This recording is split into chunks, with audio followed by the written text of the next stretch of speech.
Irmãos, gratos a Deus, por mais esse culto, por mais essa oportunidade que Ele está me dando de estar pregando a sua palavra, pela sua graça e misericórdia. Vamos abrir nossas Bíblias, meus irmãos, no Evangelho de João.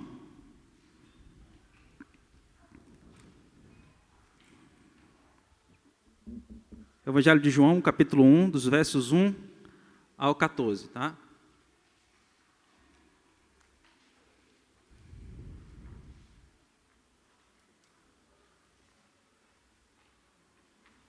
Evangelho de João, capítulo 1, dos versos 1 ao 14.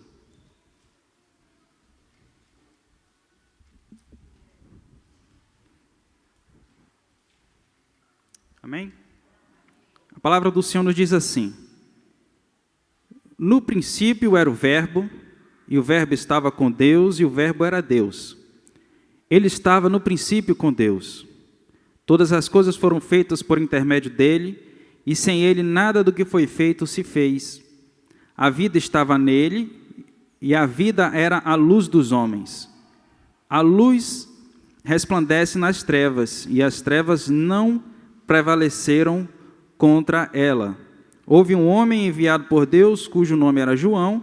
Este veio como testemunha para que testificasse a respeito da luz, a fim de todos virem a crer por intermédio dele. Ele não era a luz, mas veio para que testificasse da luz, a saber, a verdadeira luz que é vinda ao mundo ilumina todo o homem. O Verbo estava no mundo, o mundo foi feito por intermédio dele, mas o mundo não o conheceu. Veio para o que era o seu, e os seus não receberam. Mas a todos os quantos o receberam, deu-lhes o poder de serem feitos filhos de Deus, a saber, aos que creem no seu nome, os quais não nasceram do sangue, nem da vontade da carne, nem da vontade do homem, mas de Deus. E o Verbo se fez carne, habitou entre nós, cheio de graça e de verdade, e vimos sua glória, glória como do unigênito do Pai. Amém, meus irmãos. Deus aplique a sua palavra em nossos corações. Meus irmãos, nós estamos aqui diante de um evangelho maravilhoso, um evangelho extraordinário. Segundo a visão do reverendo Hernando Dias Lopes, nessa época que foi escrito o Evangelho de João, foi escrito, claro, por João, foi ali escrito mais ou menos no ano de 80 a 96 depois de Cristo. Nessa época que foi escrito esse Evangelho, já havia uma doutrina chamada doutrina do gnosticismo, uma doutrina que pregava que a matéria era má, Então, foi quando João escreveu, de fato, este evangelho, mostrando às pessoas, mostrando ao mundo inteiro que Jesus Cristo era Deus, que Ele é Deus. O gnosticismo, ele pregava isso, ele ensinava que a matéria era má, então logo Jesus Cristo não poderia ser Deus. A divindade de Cristo começou a ser atacada por conta dessa doutrina. Então é quando João vem, o evangelho de João vem e apresenta, anuncia ao mundo e quebra todo esse argumento, toda essa heresia do gnosticismo e apresenta a Jesus Cristo como o próprio Deus, o Filho de Deus. Paulo também vai sofrer esse mesmo problema, vai enfrentar esse mesmo problema lá em Colossenses, na igreja de Colossos. A igreja também estava enfrentando ali a doutrina, a heresia do gnosticismo, e aí é quando Paulo escreve a epístola aos Colossenses, escrevendo e revelando aquelas coisas maravilhosas acerca de Cristo, falando, realmente mostrando que Cristo é verdadeiramente Deus. E no Evangelho de João, por que ele é maravilhoso, ele é extraordinário? O Senhor Jesus Cristo, de fato, ele fez milagres extraordinários aqui nesse Evangelho. Ele fez coisas maravilhosas, ele andou sobre as águas, ele transformou a água em vinho, Ele ressuscitou um homem que já estava morto há 4 dias, então foram milagres extraordinários que o Senhor Jesus Cristo fez aqui, que o Evangelho de João, que o João, no caso o Evangelho de João, fez questão de registrar. É aqui também que ele quer mostrar que ele é o grande eu sou, lá do Antigo Testamento. Lembram daquele texto lá de Êxodo, quando ele fala, olha Moisés, diga aos filhos de Israel que eu sou, né? Então, aqui ele vai fazer aquelas declarações, aquelas maravilhosas declarações que nós já conhecemos. Ele vai falar: eu sou o caminho, a verdade e a vida, eu sou o pão da vida, eu sou a ressurreição e a vida. Então, para mostrar que ele de fato também é o eu sou lá do Antigo Testamento, né? O próprio Deus, o Filho de Deus. E cada evangelho, meus irmãos, ele vai ter um destinatário específico, peculiar. Por exemplo, o evangelho de Mateus, ele foi escrito para os judeus, né? Mas precisamente uns judeus que viviam ali em Antioquia, da Síria. E o evangelho de Lucas foi escrito para os gregos. O evangelho de Marcos foi escrito para os romanos, né? E o evangelho de João não teve um destinatário específico, foi o público, ele visava o público em geral, tanto gregos, né, quanto judeus, tanto gentios quanto judeus, porque o objetivo, de fato, aqui do evangelista João é apresentar Cristo como Deus, anunciar a divindade do Verbo, tá? E o tema dessa mensagem aqui que eu coloquei foi o Verbo e as suas duas naturezas, tá? Então, no decorrer aqui da pregação, nós vamos ver tudo isso. Então, meus irmãos, dos versos 1 ao 5, o evangelista João ele começa assim: no princípio era o Verbo, e o Verbo estava com Deus, e o Verbo era Deus. Ele estava no princípio com Deus. Todas as coisas foram feitas por intermédio dele, e sem ele nada do que foi feito se fez. A vida estava nele, e a vida era a luz dos homens. A luz resplandece nas trevas, e as trevas não prevaleceram contra ela. Então, logo de início, o evangelista João ele não perde muito tempo, ele já vem logo anunciando, mostrando o Verbo, que o Verbo era Deus, que o Verbo estava com Deus. O Verbo aqui é Cristo, tá? O Verbo aqui ele está falando de Cristo. Verbo aqui vem do grego logos, que significa palavra. Então, Cristo é a palavra encarnada. Então, quando ele fala aqui do Verbo, ele fala de Cristo. E aí, dos versos 1 ao 5, nós podemos identificar e mostrar, extrair daqui desses textos 6 verdades maravilhosas acerca desse Verbo. Logo de cara, dos versos 1 ao 5, nós podemos visualizar, né, extrair, de fato, essas 6 verdades maravilhosas acerca do Verbo. Então, vamos para a primeira. A primeira verdade que nós podemos ver, perceber nesse texto acerca do Verbo, verdade maravilhosa acerca do Verbo, está no verso 1, né, que no princípio era o Verbo. Qual é a primeira verdade maravilhosa acerca do Verbo? É que o Verbo, ele é eterno. Tá? O Verbo é eterno. Ele sempre existiu. Ele não passou a existir em um determinado momento da história. Ele sempre existiu desde os tempos eternos. O Verbo já existia, ele é antes do tempo. O Pai da eternidade, o Alfa e o Ômega. Então, o Verbo, Cristo, ele sempre existiu. Ele não passou a existir em um determinado momento da história, como eu já disse, ele não passou a existir quando ele assumiu a sua natureza humana, quando ele nasceu da Virgem Maria, ele não passou a existir naquele dado momento, ele já existia antes de todas as coisas.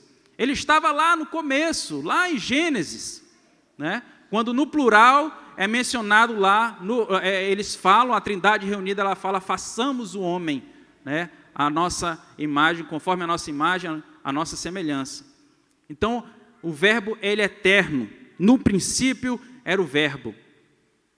Isaías, o profeta messiânico, o profeta que mais profetizou acerca do Verbo, acerca de Cristo, ele vai dizer que ele é o Pai da eternidade. Ele sempre existiu, meus irmãos, ele é eterno. Ele é o Alfa e o Ômega, um princípio e um fim. Alfa, a primeira letra do alfabeto grego. Ômega, a última letra do alfabeto grego. Ele vai de eternidade a eternidade. Então, primeira verdade acerca do Verbo é que o Verbo, ele é eterno, ele sempre existiu. Ele não passou a existir e nunca vai deixar de existir, ele sempre existirá. A segunda verdade acerca do Verbo está no verso 1, parte B. Vai dizer assim, ó, o Verbo era Deus, no verso 2 vai dizer, ele estava no princípio com Deus. Então, a segunda verdade acerca do Verbo é que o Verbo é uma pessoa igual ao Pai em essência. O Pai é tão Deus quanto o Filho é tão Deus quanto o Pai. O Filho não é um Deus menor, não é um Deus inferior. Ele é tão Deus, tão divino, tão eterno quanto o Pai. Ele estava no princípio com Deus, desfrutava da comunhão com o Pai. Deus Pai e o Verbo, embora sejam duas pessoas, estão em perfeita união. A palavra aqui no original, no grego, quer dizer face a face. Eles sempre estiveram face a face, em plena e perfeita harmonia, concordância, porque eles sempre foram Deus.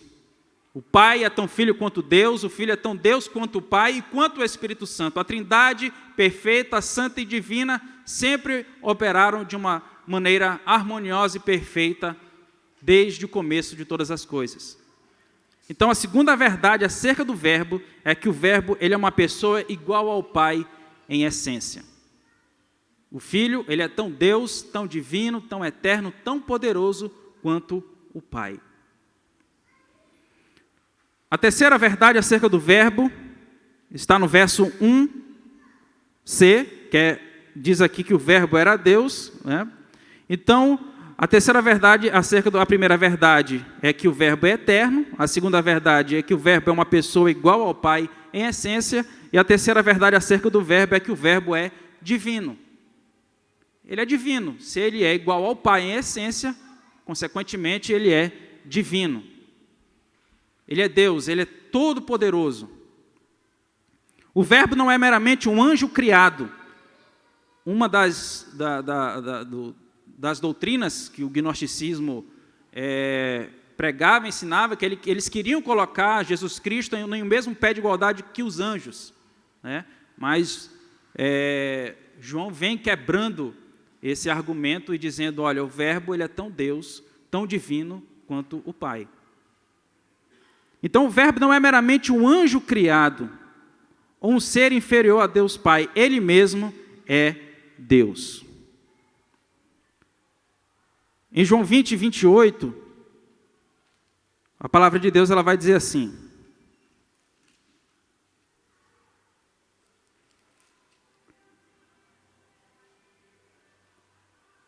Tomé, a primeiro momento na ressurreição de Cristo, quando Cristo aparece, os discípulos não estavam, né? Ele não estava, não se fazia presente. E aí falaram para ele falou, não, eu só acredito vendo, né? Como a gente já conhece a história. Então Tomé, de fato, ele não acreditou logo no início, e ele disse, não, enquanto eu não ver, enquanto eu não tocar, né, eu não vou acreditar. Quando Cristo vem e aparece para ele reconhece a divindade do Cristo, do Filho de Deus, e aí é quando ele reconhece, e em João 20, 28 ele vai dizer, Senhor meu e Deus meu. Reconhecendo a divindade de Cristo, que Cristo de fato, ele é tão divino quanto o Pai. Mas vale ressaltar aqui que o Senhor Jesus disse, Tomé acreditou, creu porque ele viu, mas o Senhor Jesus disse, bem-aventurados que não viram e creram. Então a fé é isso, meus irmãos, que nós possamos crer, né?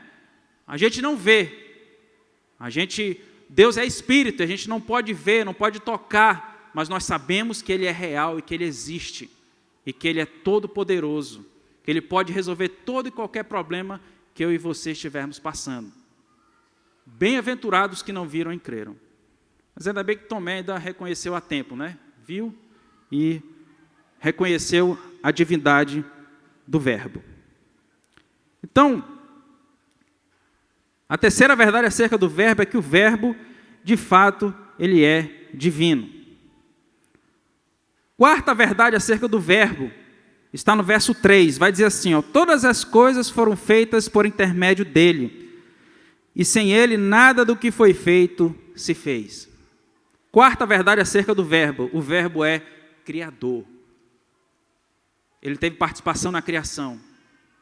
Todas as coisas foram feitas por intermédio dele, e sem ele nada do que foi feito se fez. O Verbo é o agente divino na criação do universo. Foi ele que trouxe à existência todas as coisas quando nenhuma delas havia, quando nenhuma delas existia. Como eu disse logo no início da pregação, Paulo também ele sofreu, ele enfrentou essa heresia do gnosticismo, onde muitos queriam atacar a divindade de Cristo. Ao longo da história, meus irmãos, da igreja, da história do cristianismo, várias doutrinas, várias heresias surgiram querendo ferir e comprometer a divindade de Cristo. Uma delas, algum tempo depois, foi a chamada doutrina do arianismo, né? Um camarada chamado Ário, né, que veio falando aí umas heresias com relação à divindade de Cristo. Dizia que Cristo tinha sido criado, né, que ele era meio que um Deus menor, um Deus inferior ao Deus o Pai, né? Mas aí esse argumento também, essa heresia foi quebrada também para a glória de Deus. E em Colossenses, o apóstolo Paulo ele enfrentou esse mesmo problema. Mas aí Paulo, Colossenses capítulo 1, ele vai escrever coisas aqui divinas. Para ele escrever uma coisa tão maravilhosa e divina como essa, só estando divinamente inspirado, de fato, pelo próprio Espírito Santo. Colossenses 1,13, ele vai escrever coisas extraordinárias acerca de Cristo. Ele vai dizer assim, Colossenses capítulo 1, verso 13.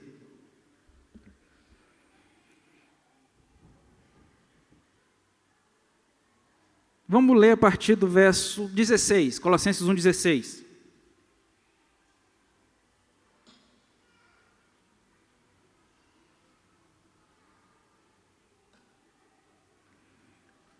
Ele vai dizer assim, pois nele quem? Em Cristo, foram criadas todas as coisas nos céus, sobre a terra, as visíveis, as invisíveis, sejam tronos, sejam soberanias, quer principados, quer potestades, tudo foi criado por meio dele e para ele. Então, mais uma vez, a Escritura aqui nos mostra que o Verbo, que Cristo, é o agente da criação. Ele teve participação na criação. Ele criou a mim e a você, e é Ele que nos dá o ar que nós respiramos. Ele é o Verbo divino, que foi o Criador de todas as coisas. Ele é antes de todas as coisas, nele tudo subsiste.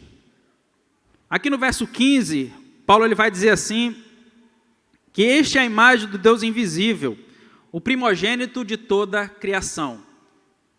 Esse texto aqui, meus irmãos, a palavra de Deus, claro, ela não é polêmica. Quem polemiza muitas das vezes somos nós, os homens. Que muitas das vezes nós lemos um determinado versículo e a gente quer distorcer. E muitos, o próprio Ário, né, quando ele lia esse versículo aqui, ele dizia, não, está aqui. A Bíblia está dizendo que Jesus é o primogênito de toda a criação, então ele foi o primeiro a ser criado. Mas não é nada disso que o texto quer dizer.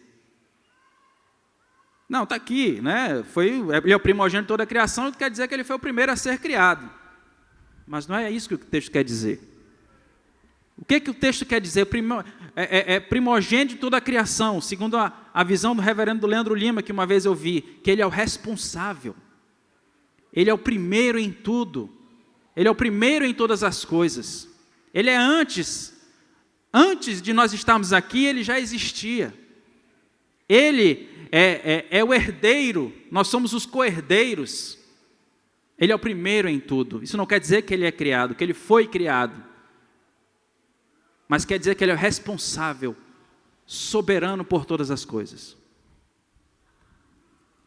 Então, Paulo também enfrenta esse problema aqui na igreja de Colossos, a heresia do gnosticismo, e ele também vem e quebra esse argumento, né, essa heresia diabólica que queria ferir e comprometer a divindade de Cristo. Então, primeira verdade acerca do Verbo, que o Verbo ele é eterno. A segunda, o Verbo é uma pessoa, igual ao Pai em essência. O Verbo é divino. Quarto, o Verbo é o Criador, né, de todas as coisas. Ele é o agente da criação. A quinta verdade acerca do Verbo é que o Verbo está no verso 4, vai dizer assim, a vida estava nele, e a vida era a luz dos homens. A quinta verdade acerca do verbo é que o verbo ele é autoexistente. Ele não precisou de ninguém para existir. Ele já existia antes de todas as coisas. Todos os seres que existem no universo foram criados e por isso não tem a vida em si mesmo. Eu e você, nós não temos a vida em si mesmo, porque nós fomos criados, precisamos ser criados por Ele. Só Deus tem a vida em si mesmo. Ele não precisou de ninguém para existir, Ele não precisou de ninguém para ser criado, porque Ele já existia, Ele sempre existiu. Então, Ele é autoexistente. Nós não somos autoexistentes, nós precisamos, Ele nos deu a vida, Ele nos criou, nos deu fôlego de vida. Ele não. Ele sempre existiu, não precisou de absolutamente ninguém para ser criado. Em João 5:26, a palavra de Deus vai assim: porque assim como o Pai tem a vida em si mesmo, também concedeu ao Filho ter a vida em si mesmo. Então, Ele é a própria vida. Ele mesmo declarou e disse: eu sou o caminho, a verdade e a vida. Foi Ele quem nos deu a vida. É Ele quem nos dá o fôlego de vida. Ele é a própria vida. Então, a vida que Ele nos deu, meus irmãos, é preciosíssima demais, que nós possamos viver para a glória dEle. Sexta e última verdade acerca do verbo, está no verso 5, né? Nos versos 1 ao 5 nós estamos vendo, extraindo essas verdades acerca do verbo. O verso de número 5 vai dizer assim: a luz resplandece nas trevas, e as trevas não prevaleceram contra ela. Sexta e última verdade acerca do verbo, que o verbo é a luz que prevalece. Jesus é a luz que prevalece. E onde essa luz chega, todas as trevas são dissipadas, são destruídas, porque elas não resistem à verdadeira luz que é Cristo. Onde a luz chega, ela espanta as trevas. O mundo está em trevas, o diabo cegou o entendimento dos incrédulos, mas onde Jesus se manifesta, as vendas dos olhos são arrancadas. Ele mesmo diz: eu sou a luz do mundo, quem me segue não andará em trevas. Então, onde Jesus chega, a luz prevalece.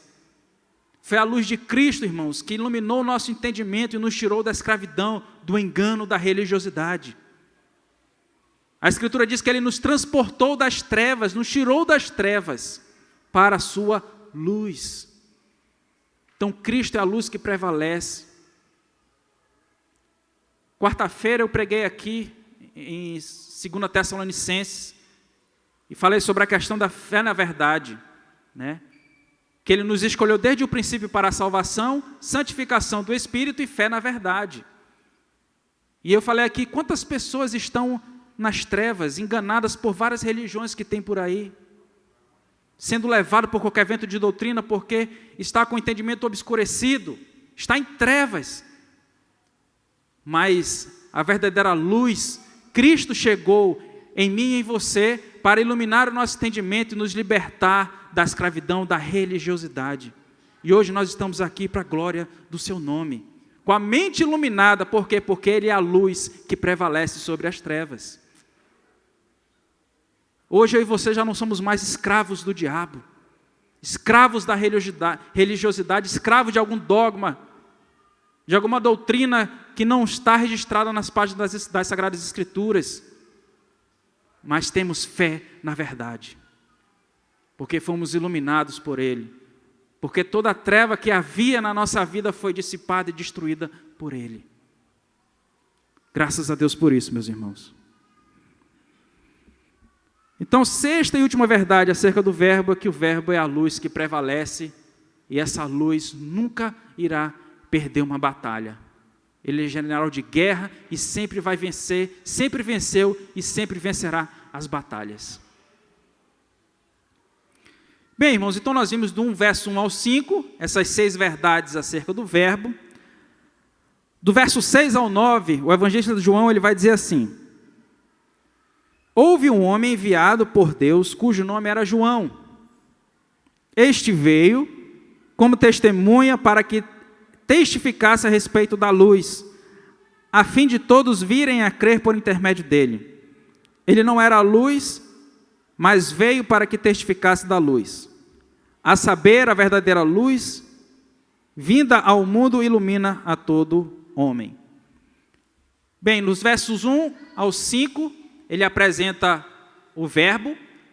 Dos versos 6 ao 9, ele deixa de apresentar o verbo para apresentar o arauto do verbo. Dos versos 1 ao 5, ele apresenta o verbo. Dos versos 6 ao 9, ele deixa de apresentar o verbo para apresentar o seu arauto. E quem era o seu arauto? João Batista. Ele fala aqui de João Batista. E o que era um arauto, meus irmãos? O arauto era um mensageiro de um príncipe, um mensageiro de um rei. Quando o rei ele queria transmitir uma mensagem ao público, a todo mundo, né, ele mandava o seu arauto. Alguma festa solene, alguma proclamação solene, algum anúncio de guerra, ou então até mesmo o anúncio de que alguma guerra havia chegado ao fim, ele enviava o seu arauto, o seu mensageiro. Então, João Batista, de fato, ele era o mensageiro. Ele foi, de fato, escolhido para esse propósito de anunciar que viria o Messias lá do Antigo Testamento, que foi anunciado desde lá de Gênesis, desde lá do proto-evangelho de Gênesis 3,15. João Batista, ele vem preparar o caminho. Então, ele vem, ele proclama aqui essas verdades sobre o verbo, né? João Batista foi enviado para testemunhar de Jesus, a fim de que todos colocassem sua confiança nele. João Batista nunca quis usurpar esse lugar. Ele sabia muito bem o seu lugar. Ele mesmo disse: olha, eu batizo com água, mas vem um aí que é muito mais poderoso do que eu não sou nem digno de carregar as sandálias dele. João Batista reconhecia: bem-aventurado o líder, irmãos, que leva as suas ovelhas até Cristo. Eu louvo a Deus porque aqui nós não temos esse problema. O nosso pastor, reverendo Diogo, ele leva as suas ovelhas até Cristo. Enquanto muitos líderes que nós temos visto por aí querem levar as ovelhas até ele. Ele quer ser a atenção. Ele quer ter o máximo de atenção. Ele quer ser a quarta pessoa da Trindade.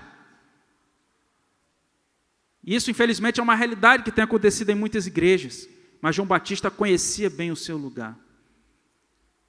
Um pastor amigo meu, lá de Manaus, ele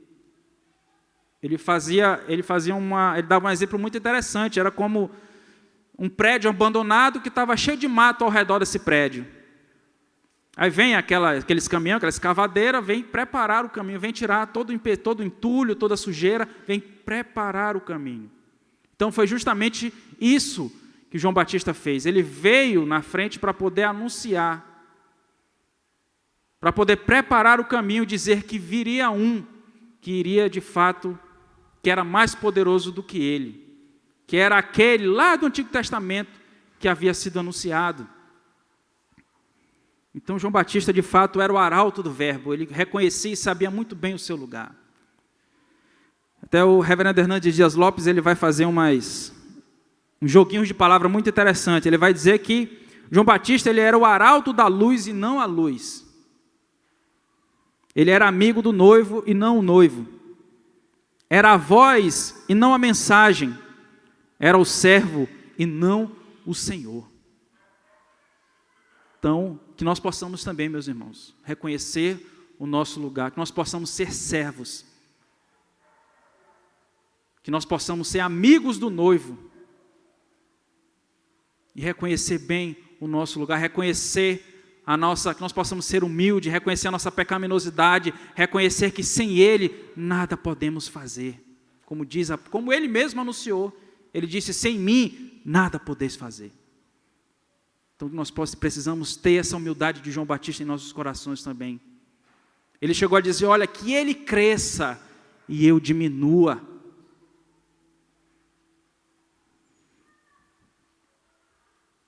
Aqui no verso 6, né, ele vai dizer, houve um homem enviado por Deus, cujo nome era João. Este veio como testemunha para que testificasse a respeito da luz, a fim de todos virem a crer por intermédio dele. Aqui no verso 9 ele vai dizer assim, a saber, a verdadeira luz, vinda ao mundo que ilumina todo o homem. Essa palavra, há duas palavras nesse versículo para definir no grego a palavra verdade. A palavra verdade aqui ela pode ter esses dois significados, né? O primeiro significado da palavra verdade aqui, ela pode ser traduzida como o verdadeiro em oposição ao falso. Então, Jesus Cristo é o verdadeiro em oposição ao falso. A segunda verdade, segundo significado que pode ser traduzido essa palavra verdade é que Cristo, ele é genuíno em oposição ao irreal. Então, Cristo é a verdade. Ele mesmo disse, eu sou o caminho e a verdade. A verdade ela não é uma ideologia política. A verdade é uma pessoa. E essa pessoa é Cristo. E quando Cristo, meus irmãos, reina em nossas vidas, nós precisamos também ser verdadeiros. Crente mentiroso não existe, não pode ter no nosso meio. Ah, mentirinha, meu irmão Rodrigo, mas existem as mentirinhas do bem. Não existe mentirinha do bem, toda mentira é de procedência maligna. A Escritura era clara ao anunciar isso. Por isso que quando Cristo vem fazer parte da vida, da nossa vida, da vida daquele que o recebe realmente como único suficiente Salvador, lá em Efésios vai dizer, deixando toda a mentira. Porque Cristo é a verdade em oposição à falsidade. Ele mesmo declarou que é a própria verdade, que essa verdade possa reinar em nós, meus irmãos. E que nós possamos ser verdadeiros e transparentes, porque nós servimos a um Deus verdadeiro, que nunca nos enganou e nunca mentiu para nós. Jesus é a única e genuína luz que veio alumiar e esclarecer a humanidade.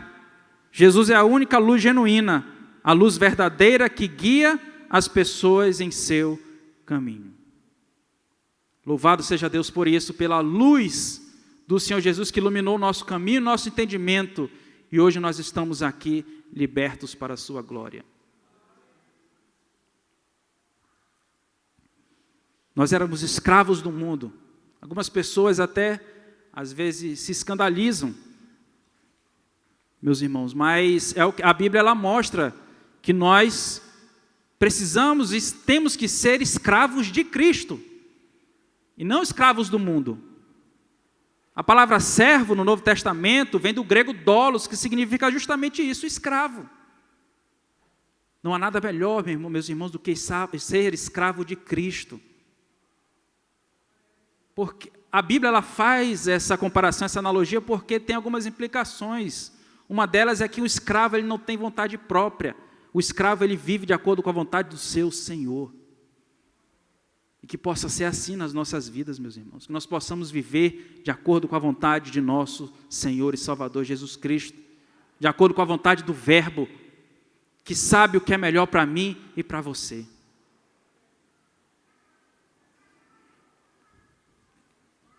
Então, do verso 6 ao 9, ele apresenta o arauto do Verbo, que é João Batista. Aí nos versos 10 e 11, o evangelista João vai dizer assim, o Verbo estava no mundo, o mundo foi feito por intermédio dele, mas o mundo não o conheceu. Veio para o que era o seu, e os seus não o receberam.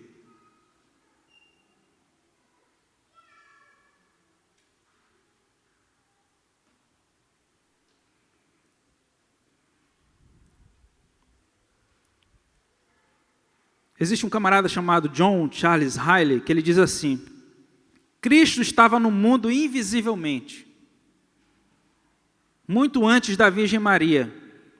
Ele estava no começo, reinando, ordenando e governando toda a criação.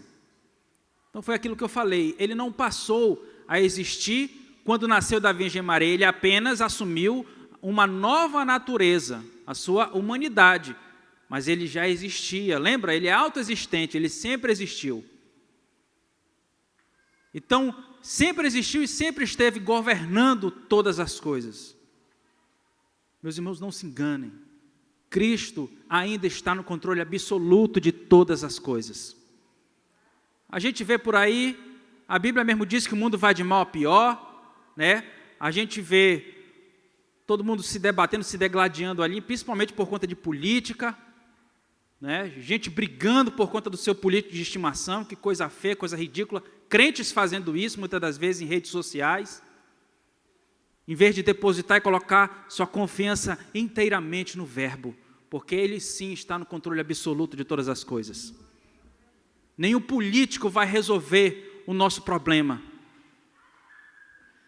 mas Cristo tem poder para resolver todos os nossos problemas. Se tem um lugar, meus irmãos, um lugar que não vai haver mais corrupção, violência, choro, dor, vai ser uma cidade chamada Nova Jerusalém Celestial, que Ele irá preparar para todos os seus servos um dia. Mas enquanto estivermos aqui, tudo isso irá reinar, sabendo que Ele ainda continua no controle absoluto de todas as coisas, que Ele sempre existiu. Então, o Verbo estava no mundo, o mundo foi feito por intermédio dele, e o mundo não o conheceu. As pessoas não reconheceram, antes serviram a criatura em lugar do Criador. Então ele sempre existiu, encarnou, veio, mas as pessoas não o reconheceram. Veio para o que era os seus e os seus não o receberam. Agora ele vem em carne, ele sempre existiu, e agora ele assume sua nova natureza, sua natureza humana, encarnada, né? E aí ele vem agora em carne. Ele vem em carne para o povo escolhido, para os judeus que era o povo escolhido, que liam o Antigo Testamento, que sabiam que viria o Messias, que Deus enviaria um para salvar o seu povo dos seus pecados. Mas os judeus o rejeitaram e o cravaram numa cruz. Os judeus não receberam, não reconheceram como Messias. Os judeus eles tinham uma visão totalmente diferente do que era o Messias, de como ele viria. Na visão dos judeus, o Messias seria rico, nasceria de família influente. Na visão deles, o Messias viria para libertá-los, né, do jugo, da escravidão ali, da prisão do Império Romano. Mas não foi nada disso que aconteceu, não foi nada disso do que eles pensavam. O Messias que veio era filho de carpinteiro, filho de pais pobres, não tinha influência nenhuma. A entrada triunfal foi no jumentinho, né, a entrada triunfal, não foi de um cavalo que vinha do Egito, como os cavalos de Salomão, que eram caríssimos, belíssimos, né? Mas foi no jumentinho. Então os judeus olharam e disseram, não, esse não pode ser o Messias. Esse aí que vem para nos libertar economicamente de tudo isso, nos libertar da escravidão do Império Romano, não pode. Então os judeus o rejeitaram e o cravaram numa cruz. Mas olha só o que o verso 12 vai dizer. Mas a todos os quantos o receberam, deu-lhes o poder de serem feitos filhos de Deus, a saber, aos que creem no seu nome. Verso 13, aos quais não nasceram do sangue, nem da vontade da carne, nem da vontade do homem, mas de Deus. A salvação aqui agora, ela sai das fronteiras de Israel, dos limites de Israel, dos limites da Palestina e chega ao mundo, chega aqui até nós. Graças a Deus por isso. João 3,16 vai mostrar muito bem isso. Deus amou o mundo de tal maneira. Mundo ali não quer dizer cada indivíduo, cada pessoa, mas quer dizer pessoas que estão espalhadas, eleitos, os eleitos de Deus que estão espalhados por toda a face da terra. Por quê? Qual era o contexto? Qual foi o contexto ali de João 3,16? É uma conversa que Jesus estava tendo com um judeu, né? Com Nicodemos. E a mente do judeu era muito fechada. Achava que a salvação era só para os judeus. Achava que a salvação era somente para Israel. E aí o próprio Senhor Jesus vem e quebra esse argumento e diz: não, Nicodemos, Deus amou o mundo. Deus amou o judeu, mas Ele também amou o europeu, o africano, o brasileiro, o colombiano, o potiguar, o amazonense. Ele amou pessoas que estão espalhadas por toda a face da terra. E graças a Deus por isso. Então a salvação é que ela sai dos limites de Israel e alcança o mundo. Jerusalém, Judéia, Samaria e até os confins da terra. E chegou aqui até nós para a glória de Deus. Ele vai dizer: serem feitos filhos de Deus, a saber, os que creem no seu nome. David Stern, ele diz assim: ser filho de Deus significa muito mais do que simplesmente ser criado imagem e semelhança de Deus. É ter um relacionamento íntimo e pessoal com Ele. Filho é filho, meus irmãos. Filho é filho. Filho tem intimidade com o pai, conversa com o pai. Muitos filhos têm o seu pai como seu melhor amigo.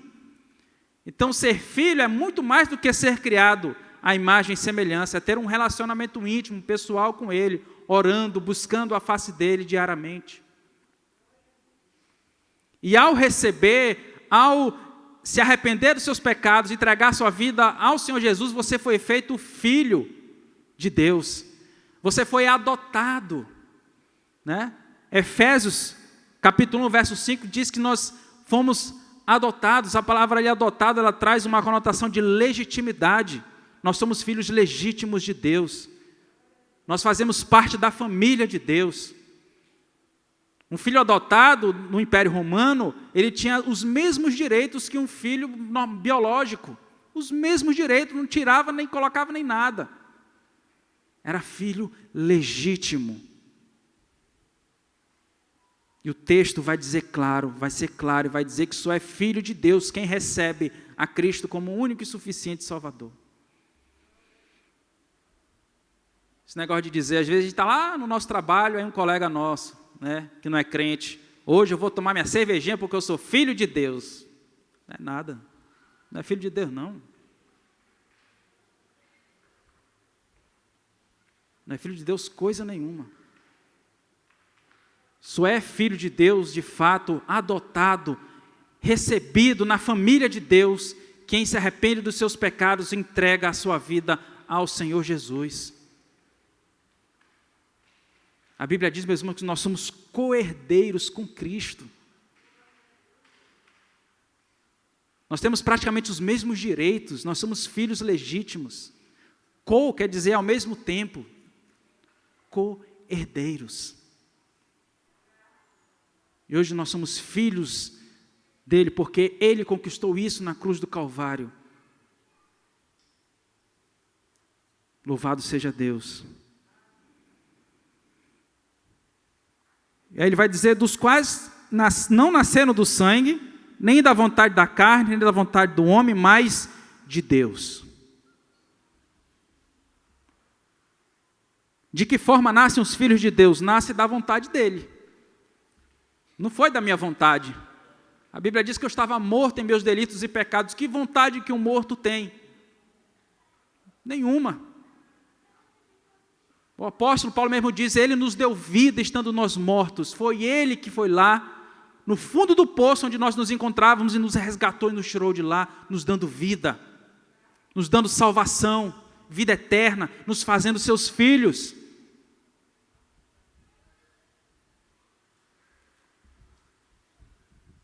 Então, a salvação ela é um ato único e exclusivo de Deus. Deus é soberano e Ele mesmo diz que Ele salva quem Ele quer. Ele tem misericórdia de quem Ele quer. E como eu preguei aqui quarta-feira, o apóstolo Paulo disse, vocês sempre devem dar graças a Deus, porque Deus escolheu vocês desde o princípio para a salvação. Sempre dá graças a Deus. Você já agradeceu pela sua salvação hoje? Se agradeceu, amém. Se não agradeceu, ainda dá tempo. Agradeça, meu irmão. Porque se não fosse por Ele, nós não estávamos aqui. Eu contei aqui, se não fosse por Ele, eu não sei nem se eu estaria vivo uma hora dessa. Porque Ele me salvou, me chamou eficazmente quando eu tinha 22 anos. Então, dos 22 anos para trás, eu vivi uma vida muito pregressa. Uma vida mundana. E se eu tivesse continuado nessa vida, muito provavelmente eu não estaria mais aqui. Estaria morto. Mas Ele nos deu vida, estando nós mortos em nossos delitos e pecados, e hoje nós estamos aqui para a glória dEle. Você não tem motivo não para agradecer? Com certeza. Nós temos motivos para agradecer a Ele, porque Ele nos salvou, Ele nos deu vida. Então, de que forma nascem os filhos de Deus? Nascem da vontade única e exclusiva dEle. A Bíblia diz que Ele, se nós o amamos, é porque Ele nos amou primeiro. Ele foi na frente, Ele tomou a iniciativa. Porque se fosse depender da gente, nunca que a gente ia escolher, um dia ia levantar de manhã, ai meu, como eu estou com vontade hoje de aceitar Jesus. Jamais isso iria acontecer. A Bíblia mesmo diz, não há ninguém que busque a Deus. Não tem. Então foi Ele que nos resgatou, Ele que nos deu vida. Foi Ele que nos tirou das trevas e nos colocou, nos transportou para a sua maravilhosa luz.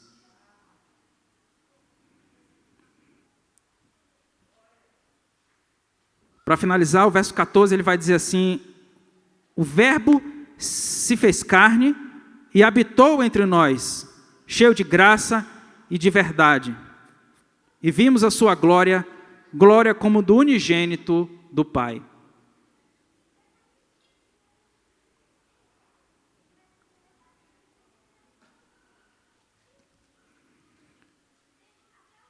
Depois de João afirmar a perfeita divindade do Verbo, agora aqui ele vai afirmar e vai confirmar a sua perfeita humanidade. Por isso que o tema é o Verbo e suas duas naturezas.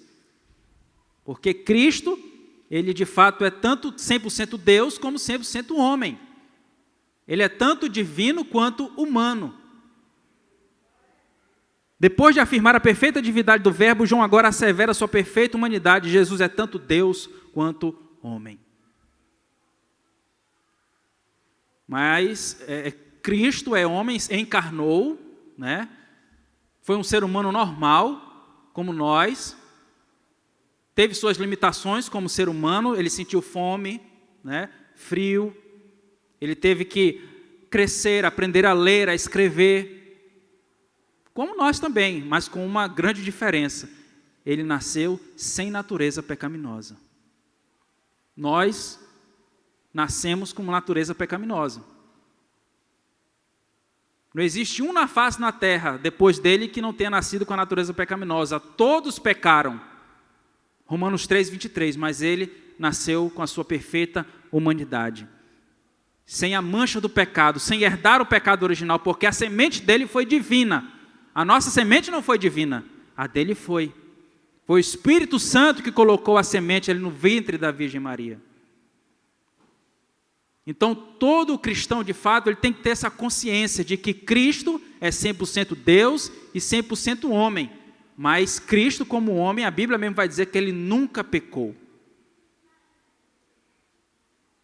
E que Cristo, essas duas naturezas, tanto a divina quanto a humana, se uniram para nunca mais se separarem. Essas duas naturezas, elas são inseparáveis.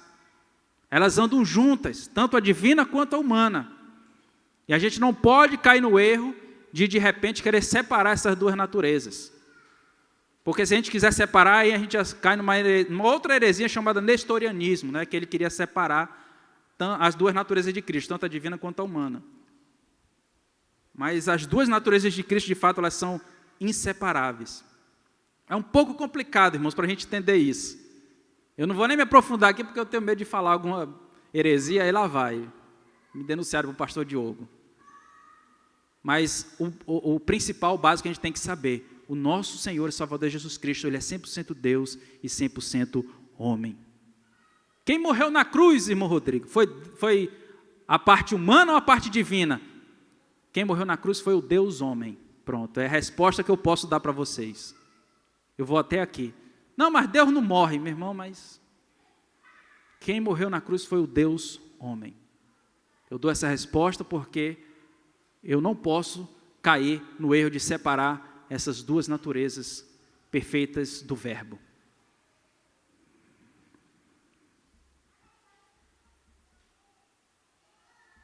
Então, João ele mostra que a perfeita humanidade, a divindade e a perfeita humanidade de Cristo.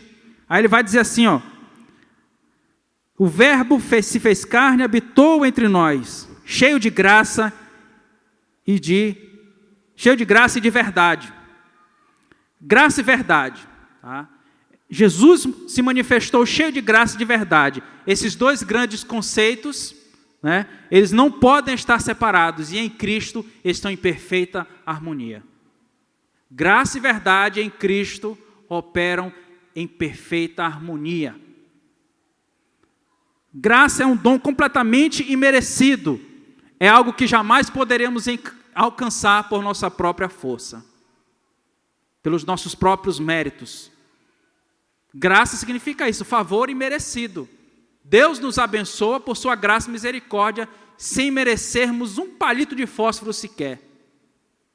Mas pela sua graça, Ele nos abençoa. Pela sua graça, Ele nos salvou e nos garantiu a vida eterna na cruz do Calvário.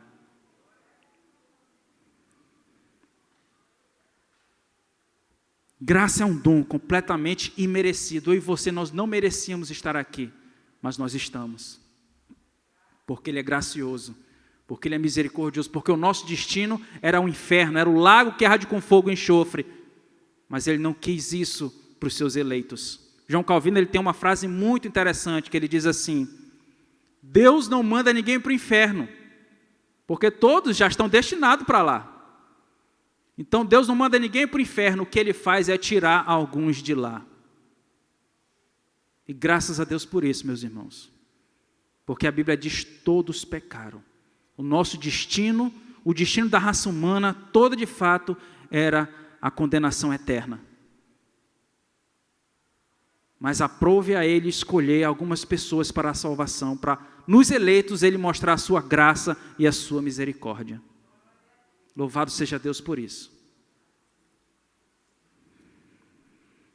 Aí ele vai dizer assim, cheio de graça e de verdade, vimos a sua glória, a glória como do unigênito do Pai. Encontramos aqui a glória de Deus sobre os homens. Cristo é a glória de Deus que veio habitar na terra sobre os homens. Ele é a expressão exata do ser de Deus. Ele é coigual, coeterno, coexistente com o Pai. Essa glória foi manifestada na terra em uma vida humana, cheio de graça e de verdade. A glória do Pai encarnou e desceu para morrer por nós. Eu queria encerrar e finalizar fazendo apenas 3 aplicações aqui. A primeira é uma pergunta, para que a gente possa refletir um pouco sobre isso. Quem é Jesus para você? A primeira aplicação. Quem é Jesus para mim e para você? Ele é um psicólogo? O que é? Tem um livro aí, né? Jesus, o maior psicólogo do mundo. Outros, eu já ouvi até dizer que Jesus foi um revolucionário, que Jesus foi um comunista, que Jesus veio resolver a questão social do mundo, como tem algumas teologias por aí, né? A da missão integral é uma, né? Que prega isso. Eu uma vez ouvi um vídeo de um pastor dizendo que Jesus era progressista. Quem é Jesus para você? Meu irmão, Jesus não é psicólogo. Nada contra, meus irmãos, tá? Os psicólogos não tenho nada contra, mas Jesus não é um psicólogo, Jesus não foi um revolucionário, não, Jesus não é um comunista, Jesus não é de direita, de esquerda, Jesus é o Verbo divino. O Deus vivo e verdadeiro que veio salvar o seu povo dos seus pecados. Jesus Cristo é Deus, meus irmãos. Nós temos que ter essa plena convicção, certeza e convicção dentro do nosso coração e da nossa mente. Quem é Jesus para você? Ele é o seu Deus? Ele é o seu Salvador? Amém, glória a Deus por isso. E um dia Ele vai voltar para buscar a sua igreja? Você crê nisso? Amém, eu também creio, como foi pregado aqui de manhã pelo presbítero Gutenberg, né? A volta do rei. Um dia Ele vai voltar. A gente não sabe o dia, nem a hora, né? Não sabemos. Mas o que nós sabemos é que Ele vai voltar. Se Ele falou que Ele vai voltar, Ele vai voltar. Porque Ele sempre cumpre o que Ele promete. Ele não é homem para que minta, nem filho do homem para que se arrependa. Ele é Deus. A própria verdade. Então, quem é Jesus Cristo para você? Ele é Deus? Amém por isso. Segunda aplicação, reconheça a soberania de Deus na sua salvação. Você não nasceu da vontade da carne, nem do sangue, nem do homem. Você não nasceu nem da sua própria vontade. Você nasceu da vontade dEle. Ele quis salvar você. Eu e você não merecíamos essa tão maravilhosa e sublime salvação. Mas Ele quis. Porque Ele é Deus, porque Ele faz o que Ele quer. A Bíblia diz que Ele faz tudo conforme o conselho da sua vontade.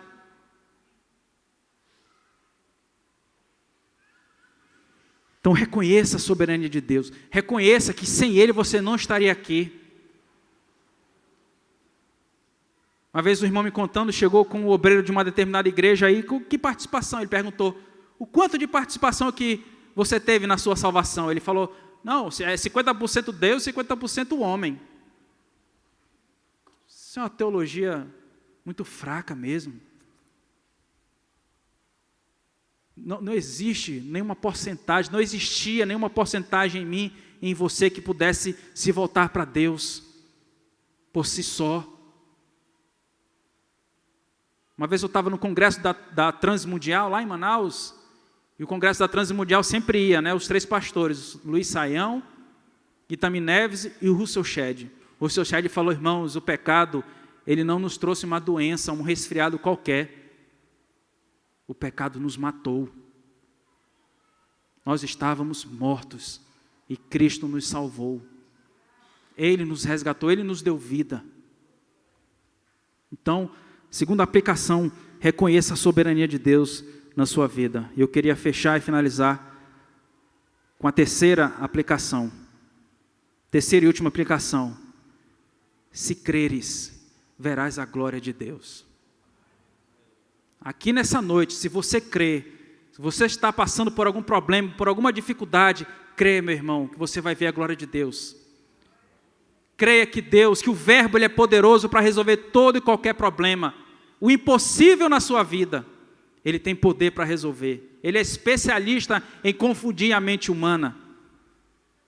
Pessoas desenganadas pela medicina, Ele vai lá e opera um milagre, cura, dá vida. Então, meu irmão, não baixe a cabeça para esse problema que você está passando, para essa dificuldade. O Verbo está aqui nessa noite, se você crê, você verá a sua glória na sua vida, ainda nessa noite, se você quiser. Que Deus aplique a sua palavra nos nossos corações, que nós possamos ter essa consciência de quem de fato é o nosso Senhor e Salvador, o Verbo divino. Você que nos assiste, pela transmissão, Jesus tem poder para transformar a sua vida, tem poder para tirar dessa situação, para arrancar essa tristeza, essa depressão de dentro de você e lhe fazer uma pessoa feliz, bem-aventurada. Amém? Glória a Deus.